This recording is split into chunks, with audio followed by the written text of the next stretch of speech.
So this weekend I played two different places. I played for the City Market, solo acoustic setup, not with the Space Arc.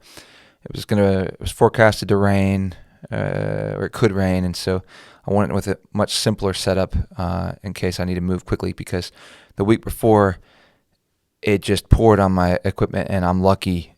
I'm still doubtful as to that it didn't incur any damage. So we'll see as time goes on if any problems start to appear. But at least as of now, everything's still working. So that's good. So let's start with the City Market. I played there on Friday and with my solo acoustic setup. And I would say I felt like I played really well. I poured myself into it. But the tips did not reflect the effort that I put out. And so I'm asking myself, was what I was doing just not connecting? And despite that I felt like I was pouring myself into it on this particular day, the vibe that I was putting out I wasn't connected to the environment and the mood of the people and the atmosphere that I was in, and it just wasn't working because the tips didn't reflect it. I did have some people stop and listen and all that, and sometimes that's the way it is. I feel like people listen and they're engaged, but then they don't tip. And so tips aren't always a reflection of overall what people received from the performance. But I talked to another performer that was performing in a different spot, and in my opinion, a spot that within the market it's a fine spot, but out of the four different spots, it's probably the worst spot. And I asked him how he did that night. He didn't give me a number, but he said he did really well. And so, so maybe that's the only way I'm maybe processing that is that what he was offering was just a better fit for that night. And maybe I need to be a little more thoughtful with paying attention to what's going on around me. But in my experience, to some extent, the market's hit or miss, and so I'm not going to take it too hard.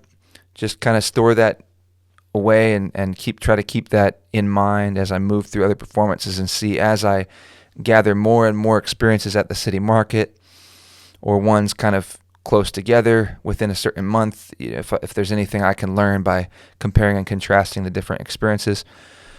And then the other thing I did was perform at a new place for me called the Pickle Bar, and I like this environment, and I think that it's got a lot of potential as a performance spot.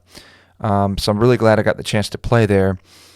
And something happened that I think is worth talking a bit about, and I got some feedback from my old bandmate who played bass in Noah and the Space Arc. He and his fiance or wife, which I'm not sure yet. I'm not sure if they're actually married yet. They came out, so it was just great to have them come out. But after the fact, this one bandmate sent me an email, and also when we were there at the event, there was another couple that sat down next to them, who I've never met. They're complete strangers to me, but apparently they looked up Noah and the Space Arc online when they saw it marketed through the Pickle Bar and just decided they wanted to come and check it out. The guy of that couple told me I should play more originals because when I played the first original of the night, he said that it was a night and day difference between that and covers. Essentially that he really appreciated the performance and the artistry that I was bringing to the performance of an original song more so than the covers. So I can't complain about hearing that. If somebody wants to compliment my originals, I take that. Ultimately, that's a really nice compliment. So I'm really happy to receive that. But then I have to reflect and try to understand really what does that mean, and so I want to flesh that out a little bit. And that was backed up by the email that I received that kind of talked about that as well. That there was a noticeable shift. Just my old bandmate described that something was off when they were watching at the beginning, and then when I started playing the original, that it changed, and I was like immersed in just playing for myself rather than for the audience, and almost brought a tear to his eye.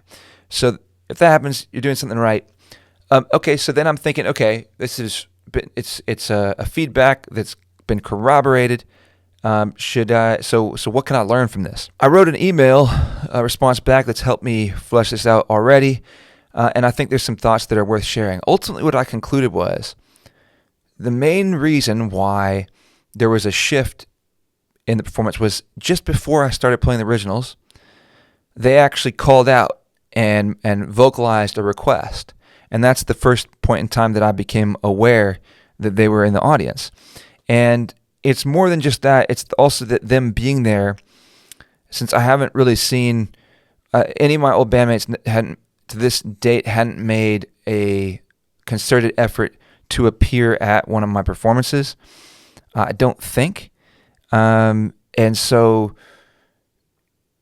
the fact that a significant amount of time has gone by, and it just made a very positive statement, in my opinion, to their relationship with me, and the significance or the depth of the relationship could last over time, and they would still be compelled to come out. And so to me, it spoke about a real friendship that's there. And so that's what I felt that hearing them call out like that made me realize in a deeper way that I was in the company of friends, which is what I don't always feel that way. In fact, as I get older and older, I feel like I have less friends. I think things change and situations are different. People that you grow up with move and change, and the context of life. It's just I feel like people that are to a certain stage in life, you understand what I'm talking about. It's not even necessarily anything personal. It's just that's the way life kind of unfolds and it evolves. And some people stay closer together. Some people grow more apart. And for me and my wife, we moved to Charleston not knowing really anybody here, and so we had to. We're starting from scratch, and so most of the places that I play, and I felt the same way when I went out to L.A. Most of my family and friends were based in Tennessee. I was born in L.A., and when I went out to L.A. and started doing music, going to open mics, I didn't know anyone there, and so I had to make friends from zero. And it's like it's a little bit of a challenge when nobody. It's easier if you have friends, and then you go somewhere, and then people there's social proof of friendship, and then people are more likely to be open to the possibility of being your friend. It's a little harder to break past that barrier when just nobody knows you, but it's very, very possible, and it just takes time. But most of the time when I play events, I don't really have people that I feel are really in my corner in the audience. And that's the way I felt for a long time as I've been doing private events and bars and whatnot, and really becoming a full-time performer.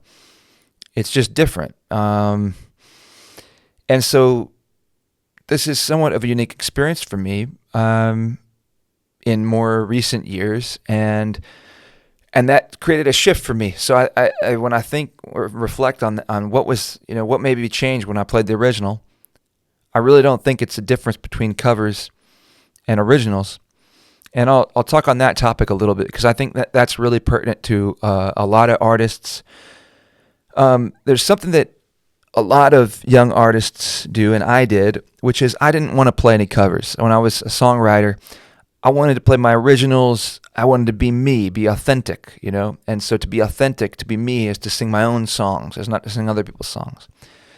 I've, over time, come completely full circle on that, and I do not fundamentally see a difference between somebody else's song and my own song other than somebody else wrote it. I think a song essentially is a framework, and then if you sing it, it's yours because you're communicating it.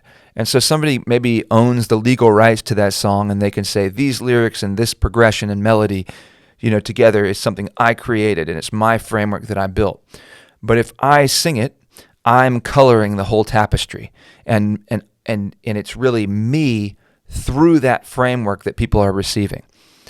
And so as I become more and more familiar with a cover song, I learn how to sing it in a way that is true to me, that is authentic to me. And so for all intents and purposes, by the time I feel like I understand a cover song and I know it and I feel confident in performing it, I feel like it's my own song.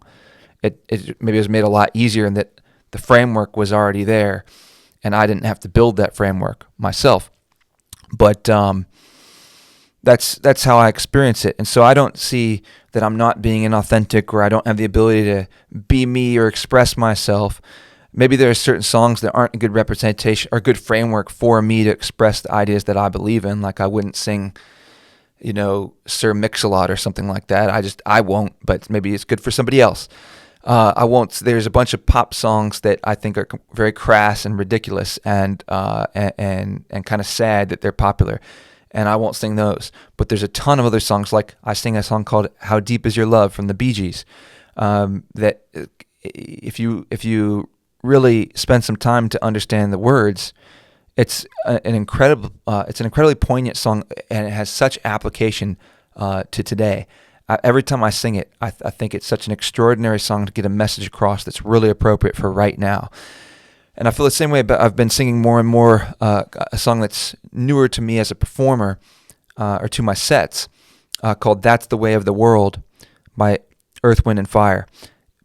It's a beautifully poignant song for the times. And so you go through those words, and it's an incredible message to be able to relay.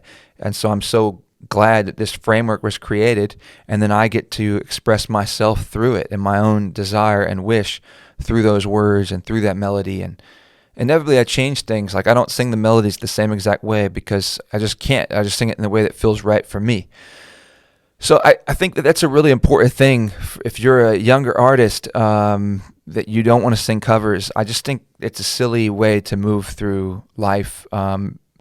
Just learn to sing the covers and find the covers that are you feel that you can express yourself through those songs.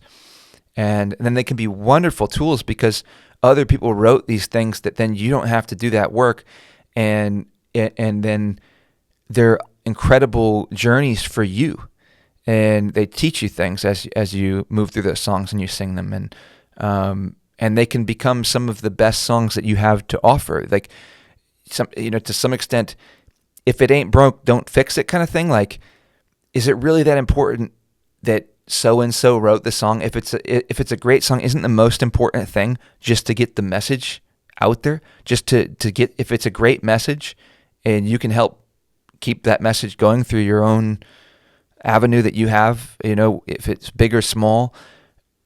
If it's a great message and somebody else cultivate, who cares? Why does it matter? Isn't it most important just that message gets spread to as many people as possible? I think that's far more important. So to me, I only think the real difference between my own original song or a cover song is really just the legalities and who gets the money. But fundamentally, it's just about a message and delivering a message. And the message that I give when I sing "That's the Way of the World" is different than the message that Earth, Wind, and Fire gives when they sing "That's the Way of the World," or when the Bee Gees sing "How Deep Is Your Love."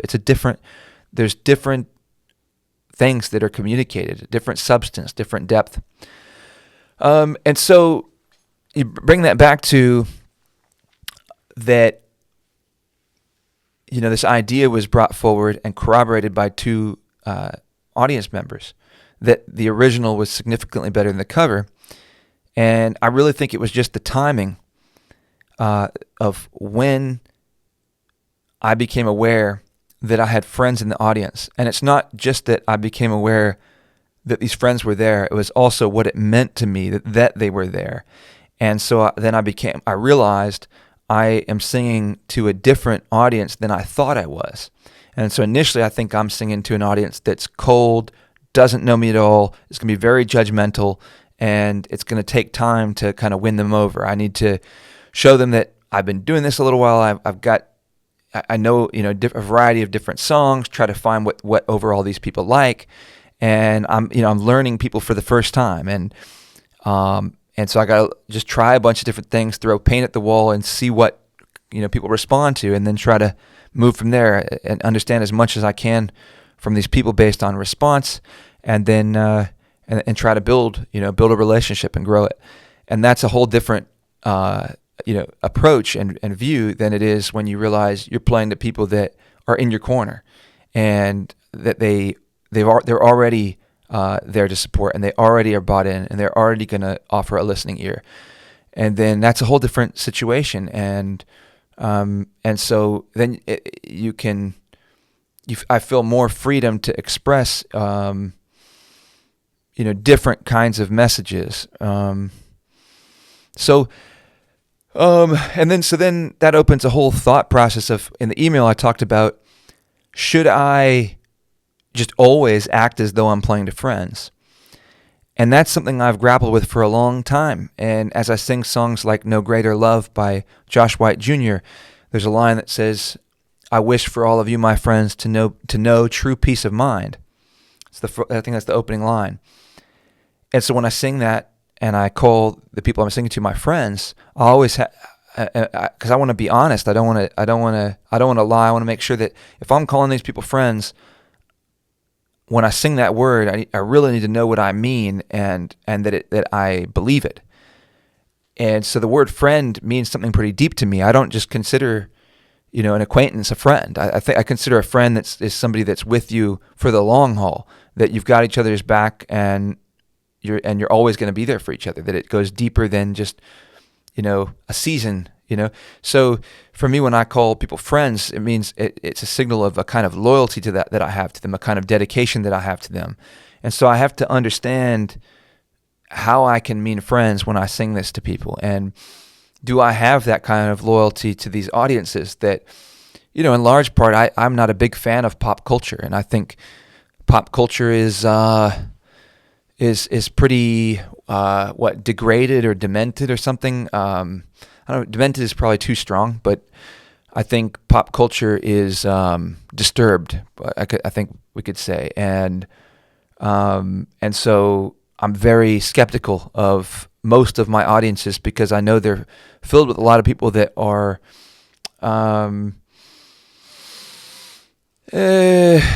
part to some extent part of the pop culture, or perpetuating it, or supporting it with their purchases, and so I question to what extent these are my friends, and so that's a tricky line for me when I'm singing it, to try to really.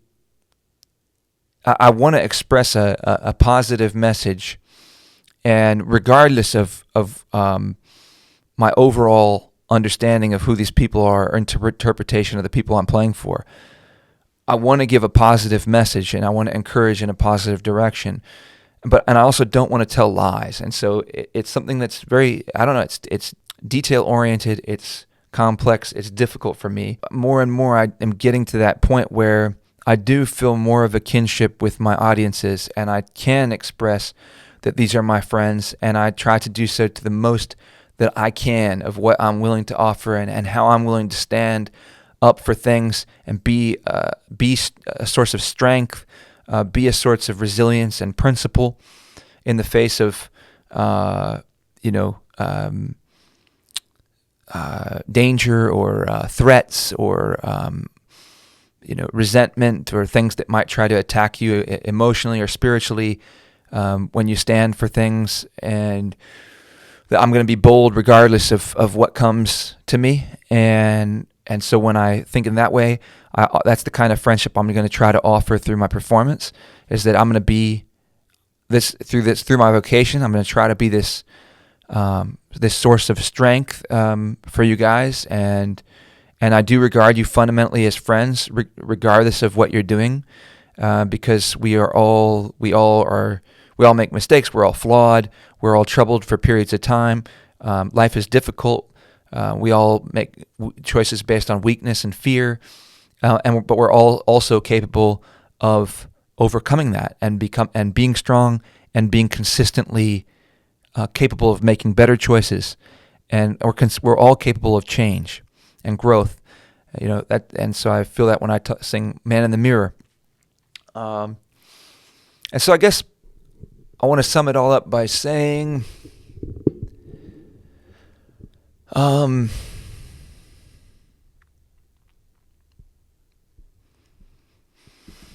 I said this, it's one thing when you sing from a place of sort of a question and hope that these are your friends, or that these will be, or you'll have, of what you hope your relationship with the audience will be.